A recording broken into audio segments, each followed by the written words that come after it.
Hey guys, and welcome to another episode of Sightless Voices Unleashing Potential. I am your hostie with the mostie, Jennifer Parrish.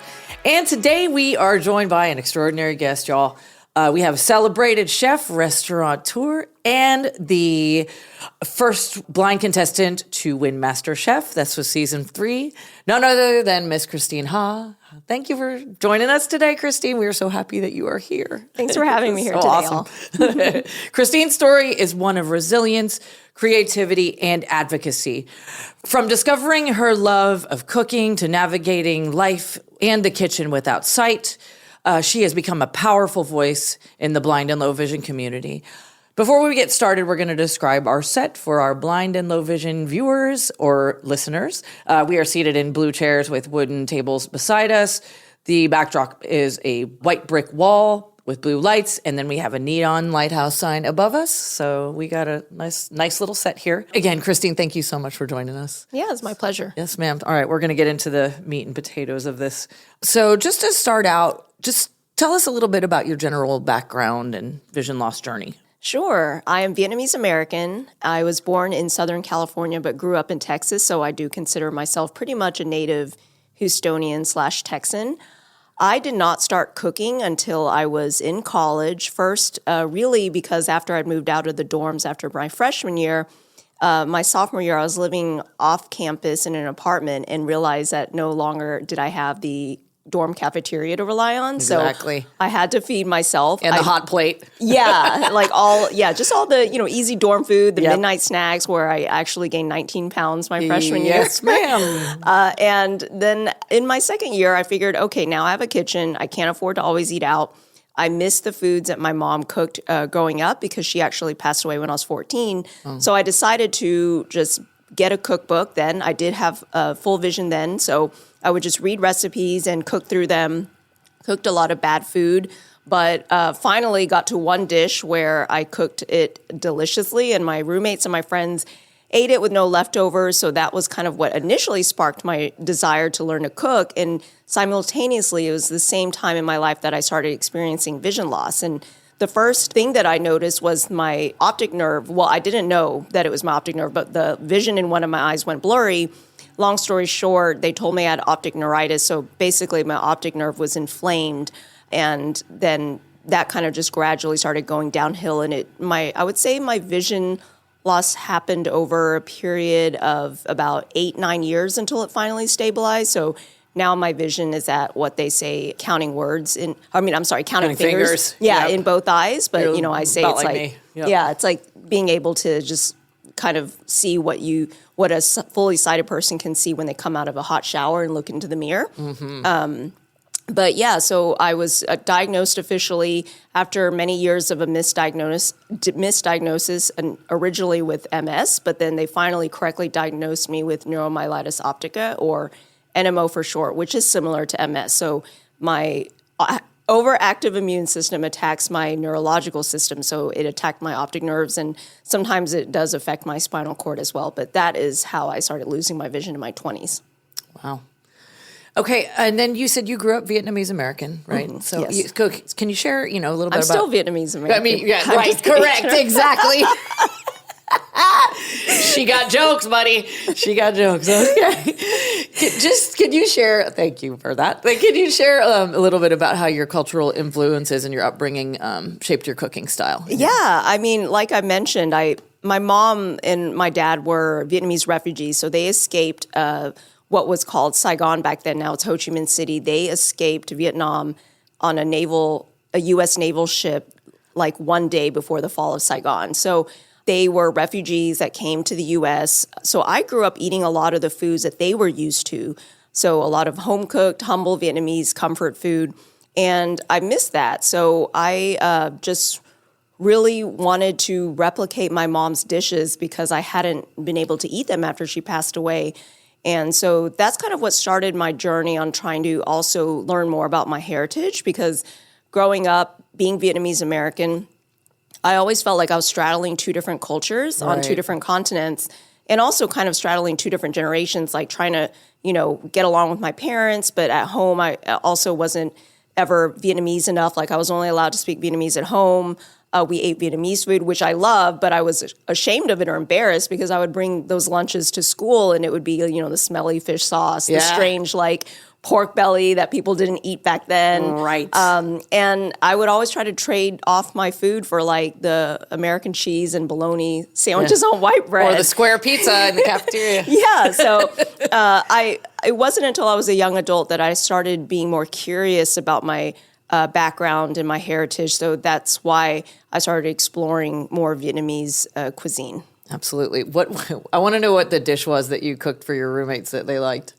So the first dish that I cooked successfully was a dish called gà kho gung, which means ginger braised chicken. So love it. I picked it because it was the shortest list of ingredients and the shortest amount of steps in the cookbook, because I figured after botching like many recipes, I said, okay, if I can't successfully make something edible out of this very short and what sounds simple of a recipe, then I'm giving up cooking.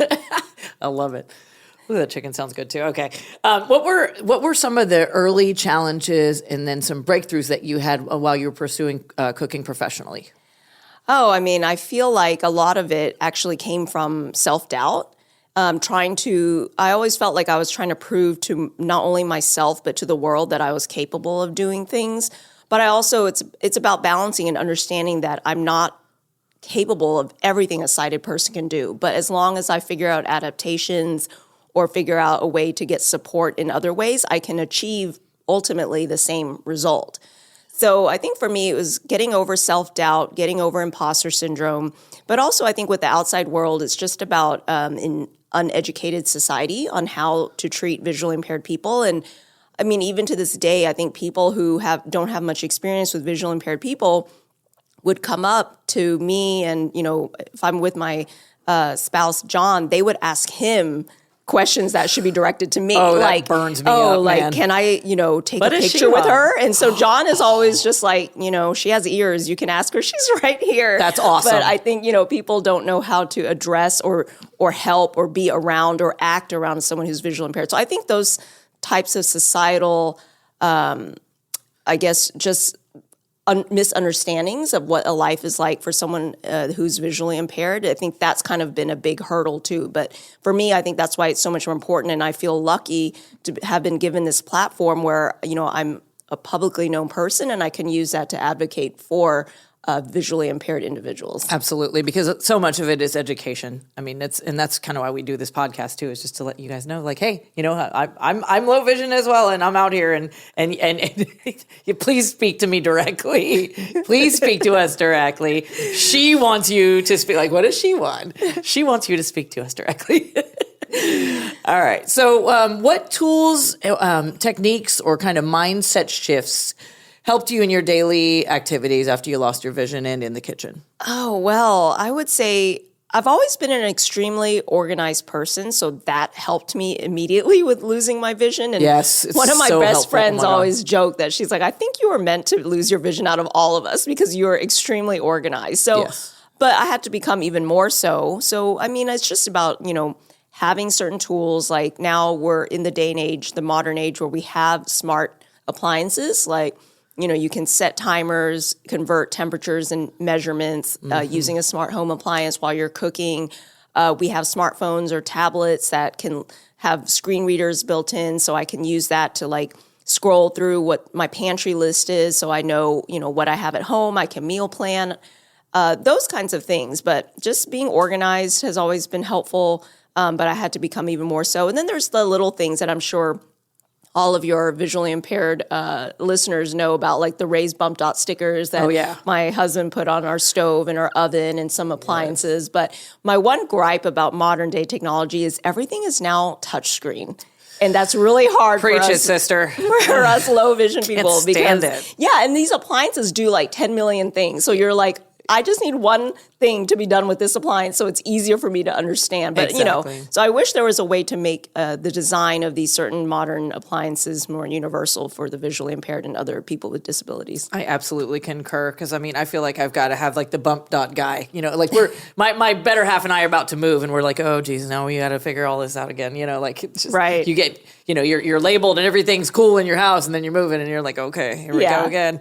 All right. So yeah, it's a thing. It's a thing. Techno guys, like, please help us out.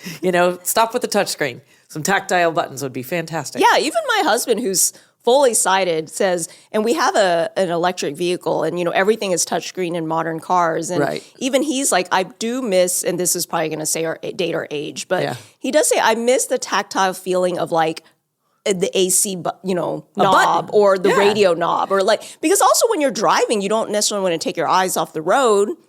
Exactly, and that's horrifying to me because I'm like, you guys have this giant computer screen, and it literally looks like a big old monitor. Yes. I'm like, how are you looking at that and looking at dude in front of you? Like, anyway, my soapbox are 2 cents, but it makes me nuts. So I totally, it's crazy. So, okay, so how did the Lighthouse of Houston support you after you lost your vision? Did you come here a little bit? I did. So That's awesome. I started a vocational rehabilitation through back then, which was the Division for Blind Services, part of the Department of Assistive and Rehabilitative Services. Yes. They sent me to the Lighthouse, so I learned orientation mobility through here. I love it. I also learned a lot of technology, had technology support from here, so I learned about using JAWS back when I had a PC. I learned eventually just other technology things about CCTVs and everything. And I was able to get one to study for my GRE when I was trying to apply to graduate school. So I've been in this building, I would say, many times over a course of 20 years. I love it. I love that. That's so awesome. What year did you lose your vision? Just curious. This was in the period between 2003 and 2008. Wow. Okay. Yeah. So I just started working here. You're probably floating around here. That's awesome.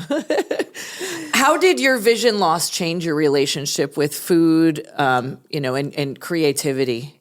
Well, I will say that presentation means much less to me. Yeah. Even though I know it's important. Exactly. Because people who are sighted definitely eat with their eyes first. So I understand that a dish has to look visually appealing. Yeah. But for me, as a consumer, if I'm dining, for me, I don't like fussy dishes. So I do kind of think about quote unquote user experience. And this is because before restaurants, my husband was actually in user experience and development for a web company. So he taught me what user experience means. And so I do think about that, is this easy for someone who's visually impaired to eat? So sometimes I think that way, mostly for selfish reasons. But, I don't like to eat fussy food at home, but I know that there's an audience for that. So in my restaurant, I do try to balance it out. There are some things that I do need to pay attention to visually, but honestly, in the end of the day, my, brunoise cuts are not going to be perfect like someone who works at a 4-star restaurant or anything, but I feel like I get the job done at the end of the day. And as long as the food tastes good and, people are coming back. Yeah. Absolutely. What do you think society, and we kind of talked about this a little bit, but we come with some more suggestions. What do you think society overlooks or misunderstands when it comes to those of us who are blind or low vision? And then how can we better educate them on our realities? Yeah, I think this podcast is, for one, a good start for educating. I think besides what I've mentioned earlier, something I've noticed is people, I don't think, understand that blindness or low vision is on a spectrum. They think it's you can totally see 20/20, or you might need glasses or contact lenses, or you have correctable vision, or you see nothing, all black.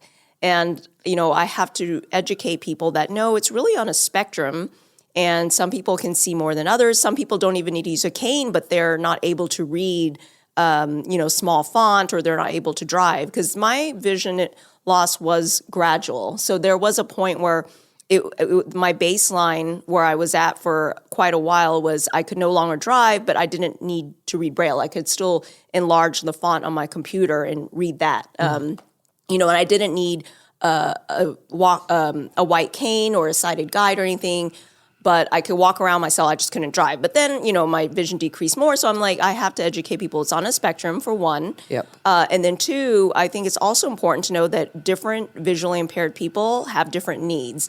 Some people want more support and some people want complete independence. But I think it's totally okay. Let's say you see someone who's visually impaired with a cane or trying to cross a busy street. I think it's totally okay to go up and say, would you like an arm to help you cross the street? And some people, might take that and be very grateful. I would be. Yeah. And some other people be like, no, I'm fine, and they want to be independent. So I think it's also, I would say it's always okay to ask questions and gauge how much support or help someone needs. I agree. Yeah, just it's okay to ask, but just don't force it on people because some people be very, and always we always like to say like don't grab somebody's cane. Yes, even my husband still forgets sometimes because he's trying to hurry and guide me, and he'll like kind of push my arm, and I'm like, no, I need to follow. Let me take your arm. Right? Like, yeah. I mean, I understand the car's coming, but we got this. So that's funny. Okay, so let's talk about MasterChef. I know you've talked about it a million times, so I'm going to try and be unique in my question asking because I really want to know how, so you were blind, obviously, when you decided to, is it an application process? Like, what's it like? Yeah, so actually, they have a casting department, and I had a blog called theblindcook.com, which that's still my website, and I used to blog about food and what it's like to live as a visually impaired person. And I would blog about recipes and cooking as someone who's visually impaired. And really, I started this blog because I was in graduate school for creative writing at University of Houston. And, in creative writing school, every sentence you write, you pour over it. It's so much thinking about things you write. So I really wanted a space where I could just freely write, almost like a journal. Mm-hmm. So I started the blindcook.com, but I was very anonymous on it because I actually, surprise, surprise, I don't like attention. So I was very anonymous on it. My real name was not on this blog. I had no pictures of myself or anything. And the casting department found my blog and was wondering if I was really someone who's a blind cook. So they just reached out and said, hey, we're coming to Austin, which is near where you live. Would you like to come audition for this show? And I had never heard of MasterChef. I'd sort of heard of who Gordon Ramsay was. Yeah. So I remember asking John, my husband, at the time, he was busy doing something, but I remember kind of going up and saying like, hey, have you heard of someone named Gordon Ramsay? Isn't he that chef? There's a show they're inviting me to go to the casting call for or to the auditions. And then he was immediately like, yes, you need to do it. And then he showed me videos of Gordon Ramsay so I could hear it. And I was like, okay. So I kind of know what Hell's Kitchen is and stuff. So, the casting department reached out to me, but I had to go through the auditions just like everyone else. So they were doing, auditions around the country. And so people would drive to the nearest city with a dish, a dish they want to showcase. Yes, it's cold, but the producers know that. So there's a team of producers that will come and taste the food, and then you get kind of whittled down into groups, and they do an interview. Then if you get past that, the next day we had an on-camera interview, and then you wait a while, and then you see if you get whittled down to the top 100.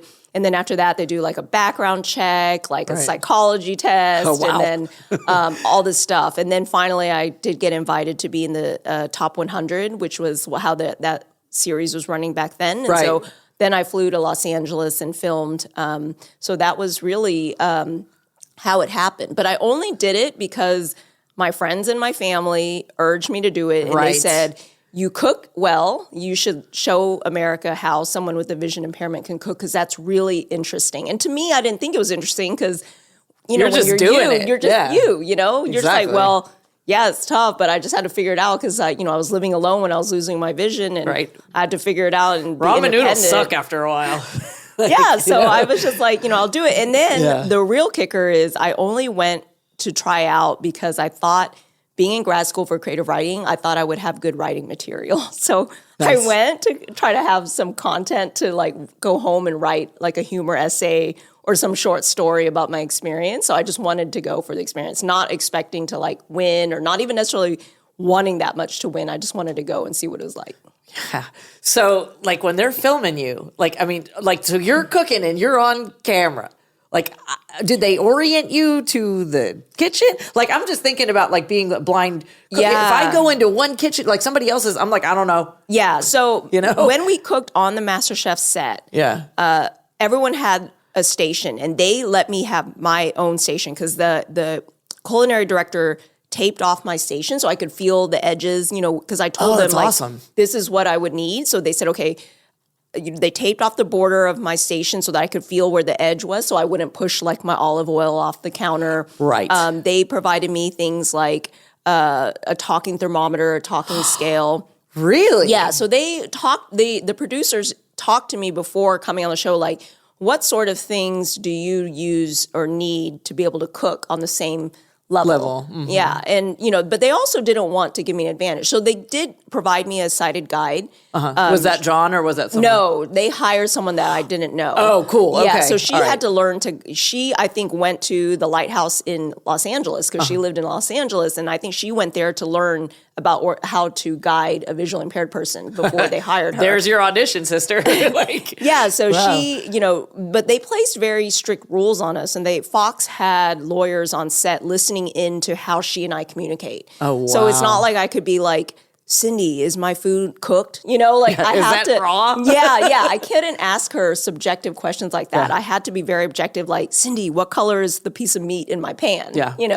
And then she could say, like, oh, it's still red, or it's, pink, pinkish or red, it's black, or it's brown, and then I would know, like, is it raw still or is it cooked? And then she wasn't allowed to, touch my food. She wasn't allowed to cut it, taste it.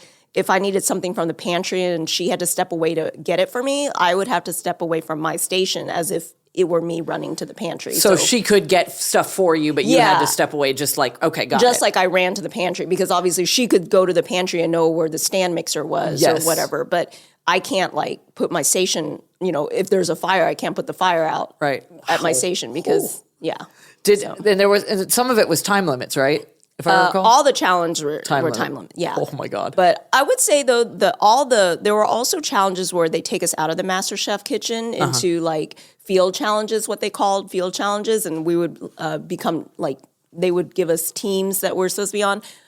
Those were definitely the most stressful for me because not being able to see, I suddenly had to acclimate to a whole new environment while cooking under a challenge. So I remember disliking those field challenges quite a bit, but they would let me feel out the kitchen before the challenge. But to make it fair, they also let all of the other contestants go in and explore the kitchen at the same time. Got it. You could take Cindy though, right? And yes, yeah. So she would tell me that, to the left, there's, this six top stove burner or whatever. But, it's so much brain work to try to commit everything to memory, So it was very stressful. I mean, and did you have her? I'm sorry, I'm asking a million questions. Cindy, you're famous. So but did she adjust the knobs for you? Because I mean, obviously we use bump dots and all this kind of stuff, right? Yeah. So in the field challenges, she would guide my hand to the knob, for example, and then if I say please help me turn this to medium flame, I would tell, and then she would take my hand and turn it. Got it. Okay, because I'm how are you gonna? I mean, every stove is different, right? Everything's challenging. So that's very cool. So lawyers on standby for sure. So, wow, that's an amazing experience. We didn't start watching until we found out that you were blind and you were in the finals. And I was like, okay, we got to start watching this show. This is our people, so, but I did see you win and it was very cool. So now I want to go watch all of it now. I get to see these field challenges. It's very cool. Okay, so that's awesome, and I'm so glad you got to talk a little bit about that. I was genuinely very curious about how a blind person navigates a freaking reality show. It's crazy, but you did a very bang up job. Thank you. Yeah. So all right, so let's talk about your restaurants in Houston because I'd like you to describe them and let everybody know what's up and where to go. Yeah, sure. So you can find me there, not all the time, but I'm there quite a bit. I have 2 restaurants in Houston. They're both located in Spring Branch, which is slightly west of, the 610 Loop. Not Spring, because a lot of people think we're up in Spring. Yeah, this is the Branch. Yeah, Spring Branch. I have 2. One is called the Blind Goat, and that's a modern Vietnamese restaurant. So that takes basically it's my story on a plate. So taking my upbringing as someone who's Vietnamese, but modernizing the dishes and adding other cuisines and flavors into it, because I grew up a Texan, there's a little bit of barbecue. Yeah. Sometimes there's a little bit of Tex-Mex. There's a little bit of Cajun. And that one's a full-scale, sit-down restaurant with a full cocktail bar, wine, beer, everything. Love it. And then in the same parking lot, we have Stuffed Belly, which is pretty different from the Blind Goat. So I would say there, it's kind of just a fun little sandwich shop. We do smash burgers and other kind of classic Americana sandwiches, but with my own personal twist. So our most popular is our belly burger. So it's 2 all-beef smash patties on a potato bun with pickles, American cheese, caramelized onions, and our stuffed sauce. But then we've got things like the belly melt, which is like a little bit of twist on the patty melt. And then we've got like a tuna salad sandwich, because actually that's one of my favorite cold sandwiches to eat, because growing up, like on road trips from Houston to LA, where my family lived during holidays, I would always beg my parents to stop at a gas station and buy me that tuna salad sandwich. The gas station with tuna like salad. The watery mayo and Yay. the white bread, but I loved it. So then it's kind of a nod to that. But of course, my tuna salad is much better. I'm sure. And yeah, because I was looking at the menu. This is one that I actually had access to Yeah. on Uber Eats. And I was checking it out today. I was like, oh my God, there's egg salad and tuna salad too. Yeah. Like, I mean, because I bet that is some get down tuna/egg salad. That's awesome. And there's also, what was it? I saw a chopped cheese banh mi. Yeah, that's the special Holy we're running crap. right now. So it's a collab with Blind Goat, between the Blind Goat and Stuffed Belly. So it is a chopped cheese, which for those of you who don't know, in New York, it started in the bodegas up in New York, in Harlem, I believe, where you take like ground beef that's normally in a burger, but you chop it up on the griddle with Like a sloppy American Joe, cheese, kinda. with onions. You serve it on a hoagie roll, and there's like tomatoes and shredded lettuce on top. So our special, we're doing kind of like a chopped cheese twist, where it's also a mashup of Vietnamese banh mi. So I know if you're from Houston, you probably know what a banh mi is, a Vietnamese sandwich. So there's pickled carrot daikon in it, some Vietnamese herbs, and then a spicy fish sauce, garlic sauce in there. Amazing. Sign me up. Like, I want that right now. Okay. All right. So I think we're out of time, but we're going to wrap up today. And I just want to see if you have any final pieces of advice for anyone that's lost their vision when it comes to pursuing your dreams. I think, I don't want to not acknowledge that it's tough, because I think that's a very human emotion to experience. You're basically experiencing grief when you're losing your vision. Yes. So you go through those similar motions and emotions. So I think it's okay to process that. It takes a while, because, I was very sad when I started losing my vision. I was never angry, and I never really questioned why, but I was just like, what do I do? Like, how do I deal with this? So I think those motions and emotions are totally fine. But I think at some point, and even like just knowing my story and many other people who are visual impaired that have done amazing things, knowing that if you have the will and the, the perseverance and the determination, and if you seek out the support, it's out there, and that you're not alone and you can still do great things. And you may not achieve the same life goal, but you can still, you might just have to figure out a different way to achieve that life goal, if that makes sense. That absolutely makes sense. Just do it different. Yeah. Just do it a little different, and we can still get it done. You are a shining example of that. So, from your love of cooking to overcoming the challenges of vision loss, and then honestly becoming a culinary icon.